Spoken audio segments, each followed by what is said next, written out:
Joanno, What? where are you going? Vadodara. You're gonna leave me alone again? Yes. Because Janu to get visa or inquire about visa for America. Barabar. Take care, ha? Come back. Bye. Okay. Come back. Milan kanina, kagaya nga na pinakita ko, umalis na naman sila guys. So kasama niya si Janu at saka Mafot. So dito gas naman kasi, kam gas, shalo ka rin. Baki kam na paterle. Lali tayo pare na.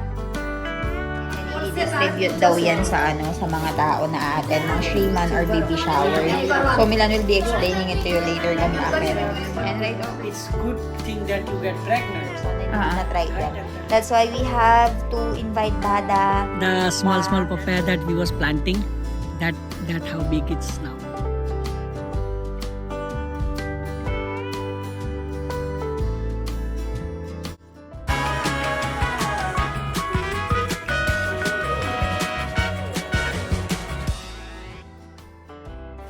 Oh, bye. Kay Joanno. What? Where are you going? Vadodara. You're gonna leave me alone again? Yes. Because it's not that I wish to leave you alone.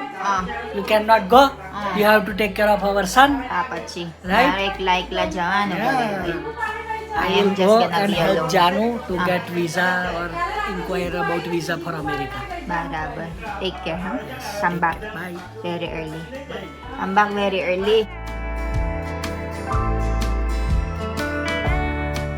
Hi guys! So, fresh from the bata ko ngayon. And as usual, ako na naman mag-isa. Well, hindi naman ako mag-isa since nandito si mommy. Pero si papa, pumunta siya ng Rajpipla. And si Milan kanina, kagaya nga na pinakita ko, umalis na naman sila guys. So, kasama niya si Janu at saka si Milan, saka si Mukesh Kaka.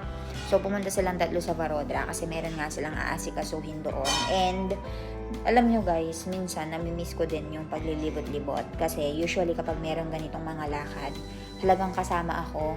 Pero this time, iba na nga yung sitwasyon since kailangan ko magpahinga dito sa bahay. So, ang ending, palagi pong naiiwanan ang lola nyo. So, tayo, kailangan ko pumunta ng washroom. So, tingnan natin kung ano yung mahaganapan dito sa loob. Mami, Jay Samnaran, Sukaro, Chomna. दाल भात શાક બનાવવાનું આજે okay so તાઈ લીધે રોજ રોજ જ દાળ ભાત એવું છે કમ તો દાળ ભાત જ ખાઈ ને એટલે હા બરાબર આ હું બનાવી દીધું શાક કોબીજ બતાવો. બટાકા આ હું દાલ છે દાલ so mommy is making dal for me meron tayong vegetable doon which is cabbage ano yung patata and ang siya rice. So, since meron na kaming solar, guys. Solar, nililete tami ba, Frano, ha? Mafot. So, dito gas naman kasi. Kam gas, shalo ka rin do. Baki kam na paterle. લાલી તઈ ફાવે ના ને બધું Na pawe ba? શાક લાવતા મને ના ફાવે બધું કર્યું હોય Okay. So, what mami is saying is, she needs to use that thing, yung gas, kasi ayaw niya yung naghahalo-halo dito. Kasi, di ba, may sumasakit din yung likod niya. So, dito siya nagluluto ng, ng vegetable. And dito naman siya sa gilid nagpapakulo ng dal. So, same pa rin naman yung bahay. Wala namang gaanong changes. Kali, the difference only is naka-solar na kami dito. So, we are using this electric na. So, walang bayad yung electricity namin dito. Medyo nakakalungkot guys, meron akong na-receive na pangit na balita. So, pumunta ulit si Sonal Mansi dito sa bahay namin after niyang maglinis and mag-mop. So, sabi niya na yung nanay niya medyo critical na yung sitwasyon and medyo naiihina daw sa salawal. Alam niyo ba yon yung parang nangihina na hindi na kumakain. So, nakakaawa. Hindi namin alam kung anong gagawin. The best thing we can do is bigyan siya ng suporta. Ganun na lang. Kapag nangangailangan siya ng pera, doon namin siya bibigyan. Siyempre, yun, di ba? Ibuburol. Ay, hindi na buburol. Ililibing yung nanay niya. Although wala namang bayad. Pero may mga expenses pa rin naman na gagamitin, di ba? And pero sana, tumagal-tagal pa siya kasi medyo nakakaawa si Sonal Mansi. tingnan natin, balitaan ko na lang kayo. Pero medyo ano yung sitwasyon niya ngayon, yung nanay ni Sonal Masi. So, I'll update you later guys kung anong balita. Ayaw kong barwano. એવું છે. Okay, so they are currently filling up this plastic. પછી શું કરવાનું મમ્મી આ? બધા ઘેરે ઘેરે કાપવાનું. એવું છે? એકમ. શ્રીમાનની લીધે એટલે આ કરી દીધું. એટલે બધાને મોં મીઠું કરાવવાનું. આહા, okay. સ્વીટ બરાબર. સ્વીટ આપવી પડે પણ વિલાસ ખાંડમાં હેરવી દે છે. બરાબર ગઈકું ને? Okay, so ayan ang ginagawa nila guys. Nagbabalot sila ng mga sugar sa maliit na sa maliit na lalagyanan. And then i-distribute daw yan sa sa mga tao na aaten ng Shriman or baby shower. So Milan will be explaining it to you later kung bakit. And right over here, they are fixing the names or the invitations ng mga aaten bukas. And right over here, nagluluto sila ng pagkain. Mommy, cook ba na dalbat. So mommy is currently cooking dalbat. Aswak. Sama ba siya? Ringer batata. Okay. So, ayan. And mommy is here. Hello, parang hello, mommy. And right over here. So, siya, mami, ah? Bato. Okay. So, ayan, very busy na sila dito. Preparation is ongoing. And right over here, dumating na sina Doc Milan. What time did you go? What time did you arrive? 2 or 3 hours. Why are you not helping there? Huh? Why are you just sitting here? I'm tired. Where did you go, Pon? Vadodara. What did you do in Baroda that makes you very, very tired like that? I was talking with some agents Ah. because Janu need to go America. That's You have to explain me what is the reason why they are doing that sugar thing.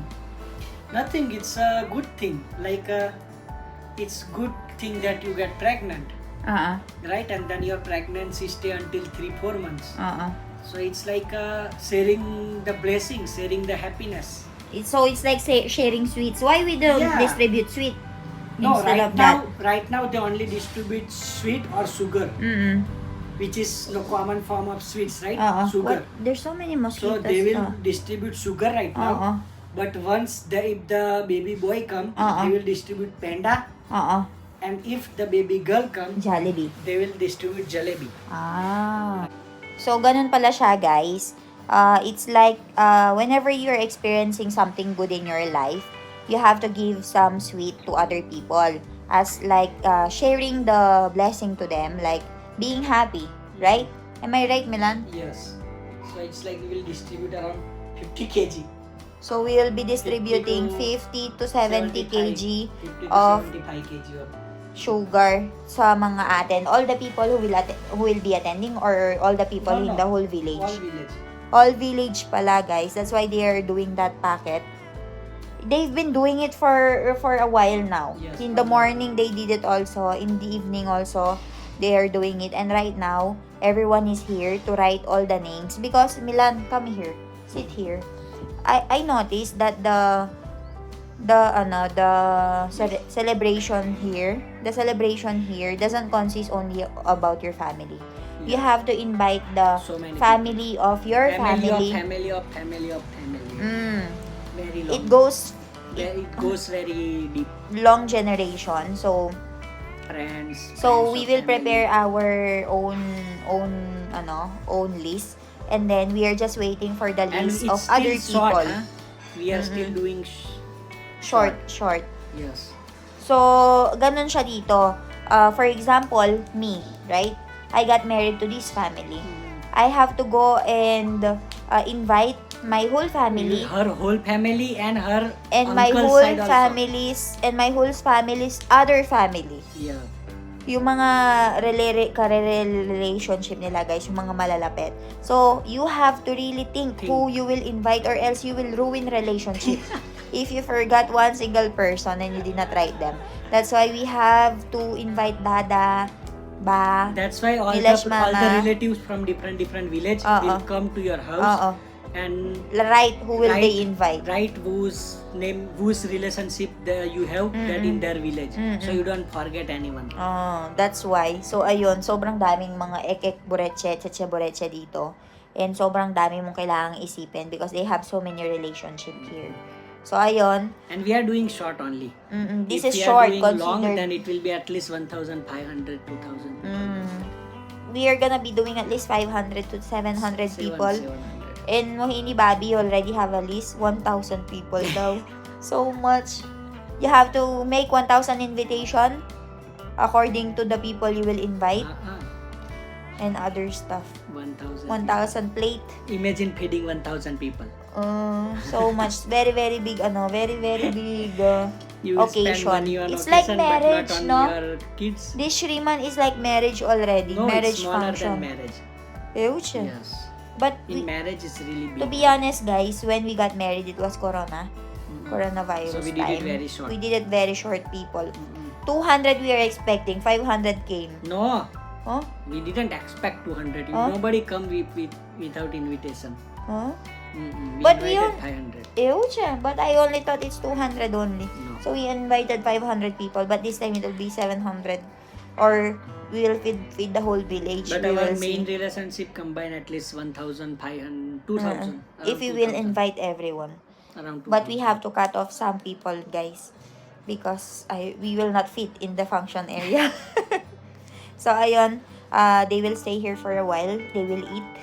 And then we'll spend the whole night together. So, we'll see you later. I'll update you.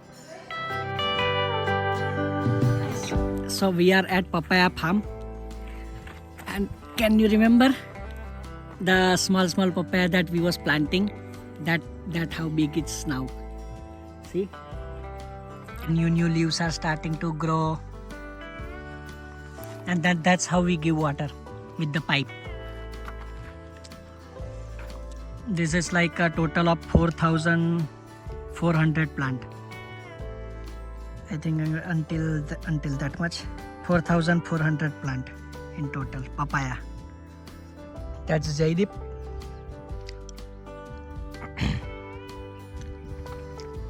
Look, guys, nice, no? Farming.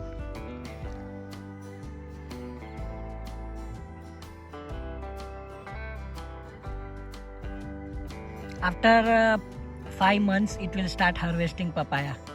So after 5 months, we will start harvesting papaya already. And then it will keep on giving papaya for until the plant died, around 1.5 to 2 years. So it's a very good farming if you grow papaya. Because it doesn't require too much fertilizer. And also it grow very good in even non-fertile soil. Safe nga daw ba yung bansang India, lalong-lalo na sa pagta-travel? So, sasagutin natin yan kasi maraming nang tatanong, guys, dahil sa isang insidente na nangyari dito sa India. So, kung madalas kayong nanonood, lalo na sa mga international news, siguro nabalitaan niyo yung isang incident kung saan, I think it's Spanish-Brazilian na babae na mayroong kasamang asawa, yung pinagsamantalahan ng 7 lalaki. Tapos, yung lalaki binugbog siya and yung babae nga paano ko sasabihin yun, pinagsamantalahan nga siya. So kumalat yun sa social media and nabalita yun sa iba't ibang mga news. So ang daming nagtatanong sa akin kung safe nga daw ba na mag-travel sa India, lalong-lalo na napakarami nilang nababalitaan na ganito. So lahat po ng sasabihin ko ay base lamang po sa mga karanasan ko and sa mga experience ko dito sa India. Walang bias, yung opinion ko lang po. Depende sa inyo kung papaniwalaan nyo ako o hindi. Sa 2.5 years, siguro 2 years na pagsistay ko dito sa India, masasabi ko na never po akong never akong namolestya or never akong nakaranas ng ganun nga. Hindi siguro dahil kasama ko palagi yung asawa ko or yung family ng asawa ko. Kasi hindi talaga ako nagta-travel na mag-isa. Merong mga incidents na siguro maglalakad lang ako mag-isa. Pero wala namang nangyayari kahit na ako lang yung mag-isa na nasa labas ng bahay. And siguro dahil nasa village ako, hindi ko alam iba't ibang factors. Pero sobrang dami kasing kumakalat sa mga internet and sa mga international news na ang dami nga ang namumolest yung mga tourists and foreigners. So natatakot na yung mga tao na pumunta dito. Actually guys, feeling ko, para sa akin kasi, feeling ko medyo bias din kasi yung international media. Feeling ko pinapakita lang nila yung mga pangit na nangyayari sa India. Pero kung magpunta kayo sa YouTube and makita niyo yung mga experiences ng mga vloggers, makikita nyo na napakaganda ng India and napakagandang bisitahin. Ang sasabihin ko na lang siguro sa inyo and mapapayo ko is, kapag pupunta kayo ng India, siguro avoid na lang natin na kayo lang mag-isa na babae ang pupunta. Kasi aminado ako guys, kapag foreigner kayo dito, nagpunta kayo sa India, ibang-iba talaga yung itsura nyo and pagtitinginan talaga kayo and makakapukaw talaga kayo ng atensyon. So, kung pupunta kayo dito sa India, make sure na you travel by group o kaya may kasama kayong isa or may kasama kayong lalaki. Para kung sakali mo maka-experience kayo ng ganito, which is hindi naman natin maiiwasan sa iba't ibang bansa. Kahit nga sa mga developed countries, meron namang mga ganitong eksena talaga. Pero kung pupunta kayo sa mga tourist attractions, tourist spots, malimit lang. Kasi yung incident na nangyari is, nagpunta yata sila for a bike trip. Jharkhand yung place, and then nag-set up sila ng tent kasi nag-aano sila parang nag-road trip sila by bike. Ganon. So, sa ng gabi, sa kalaliman ng gabi, pinasok nga yung tent nila and doon na nga nangyari yung insidente. So, siguro iwasan natin yung mga ganong incidents and yung mga ganong situation. Lalo na kung malayo tayo sa lugar natin and malayo tayo sa mga tourist spots. Siguro kung magpupunta tayo dito sa India, make sure na yung hotel na pagbubukan nyo is talagang legit and nakatiwa-tiwala. And maging aware tayo sa mga surroundings natin. And iwasan natin na pumunta sa mga walang katao-taong lugar and puro mga lalaki yung nakatira dun sa lugar. Yung mga sitwasyon ba na malalagay tayo sa alanganin. Pero if ako kasi guys, aminado din ako, before ako nagpakasal kay Milan, ganyan din yung perspective ko sa India. Ganyan din yung tingin ko. Like, it's very dangerous, nakakatakot, kasi kung anong mangyari. Kaya before then, yung family ko, very hesitant sila na papuntahin ako dito. Kasi nga, ang pangit ng pagkaka-portray ng international media sa India. So, nung pagkapunta ko dito, iba pala. Hindi, sobrang welcoming ng mga tao. Sobrang babait nila. Kung mabait ka sa kanila, magiging mabait din sila sa inyo. And kung re-respetuhin mo sila, re-respetuhin ka din nila. And kung magpupunta ka dito sa India, para maiwasan mo yung napakaraming atensyon, iwasan mo yung magsuot ng mga bulgar na damit. Kasi, sabihin na natin na nasa tao naman, diba? Kung aanuhin ka. Pero, iwasan na rin natin siguro para hindi na tayo maka-attract ng mga ganon. Pero kung gusto mo nang magsuot ka, pero protektahan mo na lang ng maayos yung sarili mo. Pero wag nating i-defame yung buong country dahil lang sa mga incidents na yun. Kasi para sa akin guys, okay ang India. Okay din siya for tourists na pag puntahan, ganon. Okay din siya. Sobrang daming mga tourist attractions dito and tourist spots na pwede nyo bisitahin. Kaya, kung hindi pa nasisira yung image ng India sa inyo, try nyo pumunta dito and experience it by yourself. So, ayun lang. I hope naliwanagan kayo dito sa ko. And sariling opinion ko lang po ito. Nasa inyo. So, kung meron tayong mga kasama dito na nasa India din, sabihin nyo yung mga opinion nyo and yung nyo ba, pananaw nyo dito sa pagstay sa India, kung safe ba o hindi. Or feeling ko, kung ako lang yung nakaka-experience ng ganun, balay mo, iba pala yung na-experience nila, iba yung na-experience ko. So, iba-iba kasi yan. So, para sa akin, I recommend, safe naman para sa akin. And wala pa naman akong naranasan na ganun.